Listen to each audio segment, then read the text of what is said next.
काशिफा,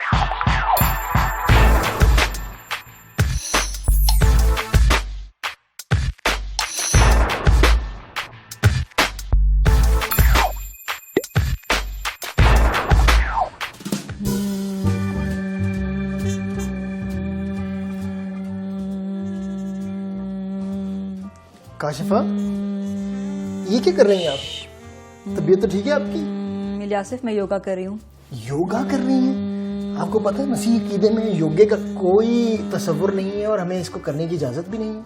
अच्छा, मुझे तो इस बात का पता नहीं था इलियासिफ। तो आप योगा क्यों कर रही हैं? मैंने तो शाम को अपनी एक सहेली के साथ खुदावंद का कलाम पेश करने जाना था, तो मैं उसका नजरिया दुनिया मालूम करने की कोशिश कर रही थी योगा करके। योगा करके नजरिया दुनिया मालूम करने के तो फिर हम आपको इसके लिए योगा करने की जरूरत तो नहीं है। तो फिर कैसे करेंगे इलियासिफ? काशिफा, इसके लिए हम कोई ना कोई केस स्टडी पकड़ सकते हैं, केस स्टडी कर सकते हैं, उनके नज़रिए दुनिया देख सकते हैं किसी ख़ास जमात का, और फिर देख सकते हैं कि उनको क्या रुकावटें हैं खुदा के कलाम को कबूल करने पर, और उनको रुकावटों को हम कैसे दूर कर सकते हैं। बस ये करने की ज़रूरत है। तो क्या ये केस स्टडी हमारी हेल्प कर सकती है इसमें? बिल्कुल। और आपको याद है कुछ अर्सा पहले हमने एक केस स्टडी को पढ़ा था, उसी ख़ानदान और उस लड़के के बारे में जो मशरकी जनूबी एशिया में रहने वाले थे। उस केस स्टडी को दोबारा खोलते हैं, पढ़ते हैं और उससे हम सीखते हैं। हाँ, तो इलियासिफ आप फिर मेरी मदद करें इसको समझने में। थोड़ी देर के लिए हम ज़रूर इस पर गौर करते हैं। आपको याद है कि ये जो ख़ानदान था और ये लड़का जो था, ये जनूबी एशिया में मशरकी जनूबी एशिया में रहते थे, और ये एक फल फरोश का बेटा था। ये लड़का जो था ये इस फल फरोश का दूसरा बेटा था। और हम देखते हैं कि इसने अपने बेटे को राहब बनने के लिए राहब खाने भेज दिया, यानी कि मॉनेस्ट्री में भेज दिया था मॉन्क बनने के लिए। और ये वहाँ पर तकरीबन कुछ अरसा रहा, और फिर उसके बाप ने कुछ अरसे के बाद उसे वापस बुला लिया। उनके ख़ानदान में होता ये था कि हर लड़के को अपने ख़ानदान में से ये मकामी जो थे ये राहब बनने के लिए राहब खाना भेजा करते थे, और वो ये समझते थे कि जब ये लड़का कुछ देर राहब खाने में रह कर आता है तो ये उससे अपने लिए सवाब कमाते हैं, और उस सवाब कमाने से ये अगले जन्म में बेहतर ज़िंदगी हासिल कर लेते हैं। इलियासिफ, मुझे ये भी याद है कि इस कहानी में जब हमने इस केस स्टडी को किया था तो इस लड़के की जो दादी थी वो फौत हो गई, तो उसके बाप ने बहुत ज्यादा पैसा उसकी सारी रस्म रवाज पर, रसूमात पर खर्चा किया था, इसलिए ताकि वो नए जन्म में उसे एक अच्छी जिंदगी मिल सके।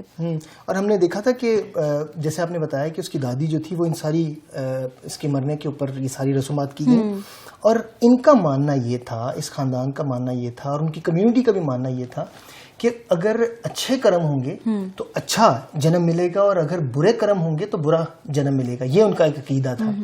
और इसी अकीदे के ऊपर उसकी माँ जो थी वो क्या किया करती थी कि हर सुबह बहुत सारे जो राहब थे उनको जाके चावल खिलाया करती थी, और वो इसलिए खिलाती थी कि वो जो राहब हैं वो अपना सवाब भी जो है वो उसकी तरफ मुंतकिल कर दें, उसकी तरफ जो है वो उसे खाते में लिख दें, और उससे उसका जन्म जो है वो बेहतर होगा आने वाली जिंदगी में। अच्छा। और मुझे याद है इलियासिफ कि उसका जो बाप था वो अपने बाप दादा की रसूमात को बड़ी दयानतदारी के साथ पूरा करता था ताकि उनकी रूहों को कोई तकलीफ ना पहुंचे। और उसके अलावा भी मुझे याद है कि हमने पढ़ा था कि वो सारे कारोबार के लिए अपने जो थे वो नफे नुकसान में बहुत ही ज्यादा तोहम परस्त थे ना, और उस मुल्क में कुछ ऐसे लोग भी थे जो देवी और देवताओं की पूजा करते थे। बल्कि ये खानदान भी ऐसी था जो देवी और देवताओं की पूजा किया करते थे, और इनके मुताबिक खुदा की वहदियत का कोई तसव्वुर नहीं था। ये एक खुदा को नहीं मानते थे, क्योंकि ये बहुत सारे देवियों को और देवताओं को मानते थे।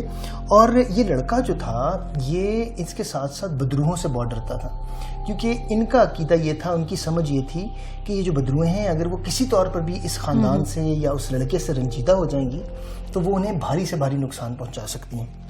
तो इलियासिफ, अब जबकि हमने इस लड़के के मुतालिक सारी की सारी मालूमात हासिल कर ली हैं, तो अब उन रुकावटों को कैसे मालूम करें जो कलाम सुनाने में पेश आ सकती हैं? देखिए, जैसे मैंने पहले बताया था कि जब हम इस केस स्टडी को कर रहे हैं तो पहले तो हम उनकी जो ज़िंदगी है, उनके नज़रिया दुनिया है, उसको मालूम करते हैं। ठीक है। तो उस नज़रिए दुनिया में हमने सिर्फ अभी उसके ख़ानदान की बात की, लेकिन इसमें हम ये भी कर सकते हैं कि उनका सियासी रुझान क्या है, उनका रहन सहन क्या है, उनके तरीक़ेकार कैसे हैं, किस तरह रहते हैं, उनके मौशी ज़राए क्या हैं, इन सारी चीज़ों को भी हम सोच और विचार इन पर कर सकते हैं।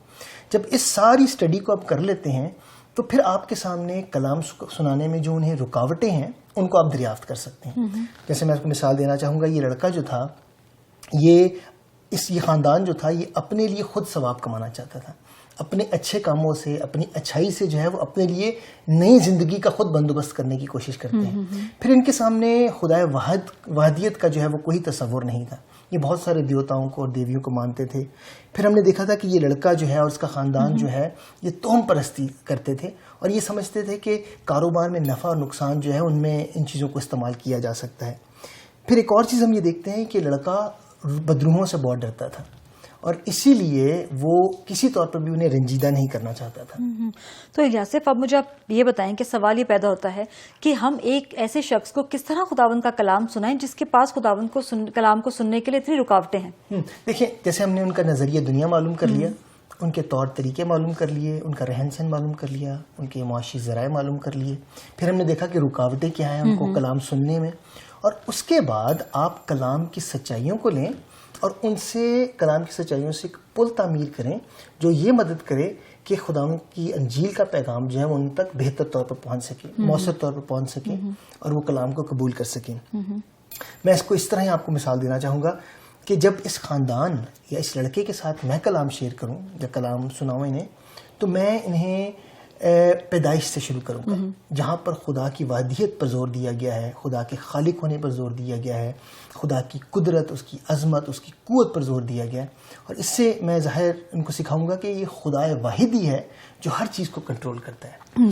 پھر میں آگے چل کے ہم دیکھتے ہیں کہ کیونکہ یہ اپنے لیے خود ثواب کمانے کی کوشش کرتے ہیں اور یہ کوشش کرتے ہیں کہ میں خود جو ہے وہ اپنے لیے بہتر جنم حاصل کر پاؤں, تو انہیں بتایا جا سکتا ہے کہ خداوند یسوع مسیح ہی ایک واحد وسیلہ ہے جو کہ ہمارے گناہوں کا کفارہ دے سکتے ہیں, جنہوں نے دیا ہے, اور انہی کے وسیلے سے ہم بہتر زندگی یا ابدی زندگی جو حاصل کر سکتے ہیں, اور کوئی وسیلہ نہیں ہے.